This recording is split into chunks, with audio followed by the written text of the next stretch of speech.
Welcome to Wawa's Wire. Today, we're jumping straight into, a pretty significant statement that's definitely got people talking across Malaysia's political scene. Mm-hmm. It's from the Non-Bumiputera wing of the Selangor Party Pribumi Bersatu. Okay. They've come out and declared their full backing for the chairman of Perikatan Nasional, Tan Sri Muhyiddin Yassin. Right, for him to lead the coalition into the next GE Yeah. and potentially become PM again. Precisely. And the chairman of that Selangor Non-Bumiputera wing, Gogaik Meng, he laid out some very specific reasons. He pointed a critical finger at the current government, basically saying that the country's economy is currently facing its most severe cost of living crisis. Which resonates, I think, with what many people are feeling. Absolutely.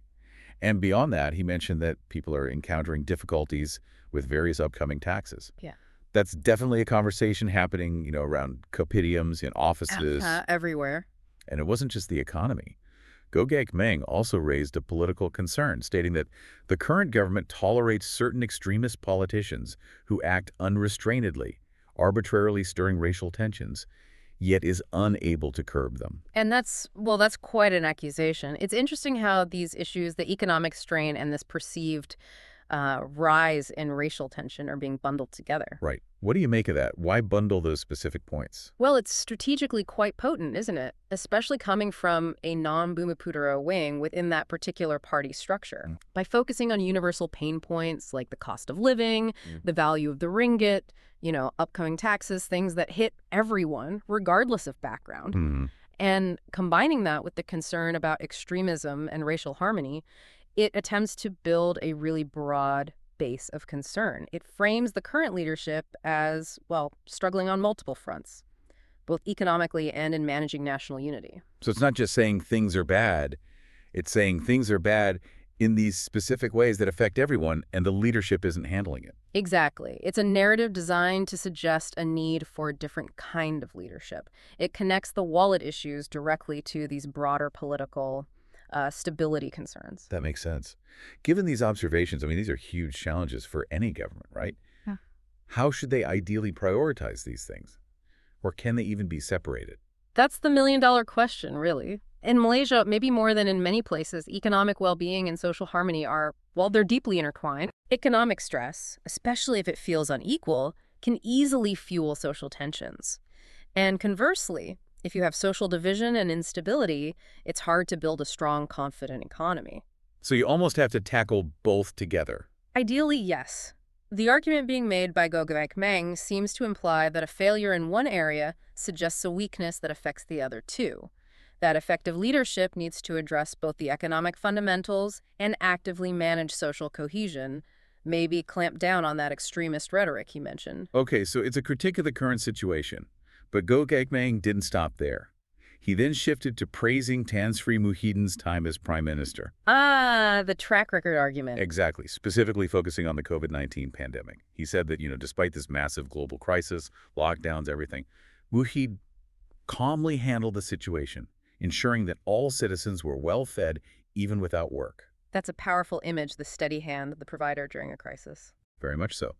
And he talked about the economic recovery efforts, too, saying, when the national economy plunged, Muhyiddin issued economic stimulus packages with low interest rates to assist businesses.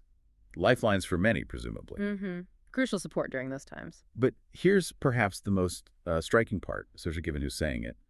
The claim that the biggest beneficiaries of Muhyiddin's recovery policies were Chinese enterprises. Yeah.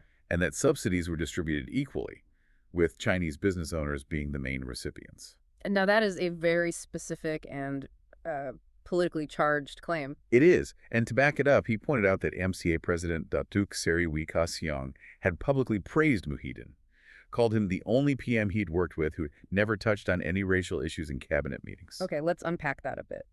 Highlighting Muhyiddin's pandemic response, the calm handling, the stimulus aims to build that image of competence under pressure. Very important. Right. But the specific mention of Chinese businesses benefiting most, and the quote from Wika Siong, that's clearly designed to address a key constituency. To counter perceptions of bias, perhaps? Precisely.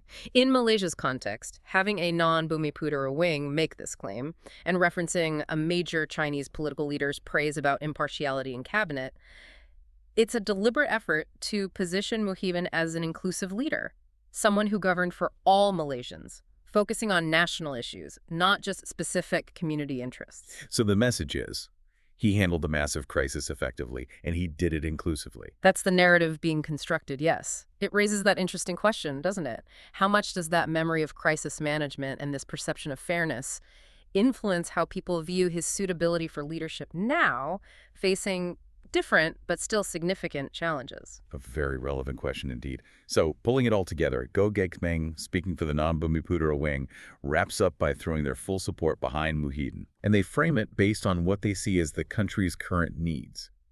They call for an open-minded leader who does not tolerate politicians arbitrarily stirring racial issues, understands the voice of the people, and is capable of leading the nation through difficult times. So, defining the ideal leader profile based on the earlier criticisms. Exactly. And then they pose this direct, almost challenging rhetorical question. Today, among many prime ministers, you can judge for yourselves whether the current prime minister is truly the prime minister the Chinese community desires. Wow, that's quite direct. It essentially crystallizes all the preceding points, the criticisms, the praise for Muhyiddin, into a call for evaluation, specifically aimed at, or at least invoking, the Chinese community. Yeah? The qualities they list: open-minded, tough on racial issues, understands people, crisis leader. These are presented as the essential checklist. And the implication, of course, is that Muhyiddin ticks these boxes based on his past actions, especially compared to the present situation as they see it. It's framing him as the answer to the problems they initially identified. Precisely. It's not just an endorsement of a person. It's an argument for a specific style of leadership they believe is needed now. And that final quotient forces a comparison, asking people, especially within that community, to weigh past performance and perceived traits against the current reality. It really pushes you, the listener, to think about what qualities matter most in a leader, doesn't it? Especially when times are tough economically and socially. It does. It forces that consideration of how we balance track record, promises, and the specific demands of the moment when deciding who should lead. It's about assessing that fit between the leader and the challenges the nation faces. A complex calculation for any voter. Absolutely. And ultimately, the choice of a nation's leader often boils down to exactly that: a blend of perceived past performance, how capable they seem at navigating today's complex challenges, and crucially, their perceived commitment to unity and economic well-being for everyone. It's like a constant recalibration, isn't it?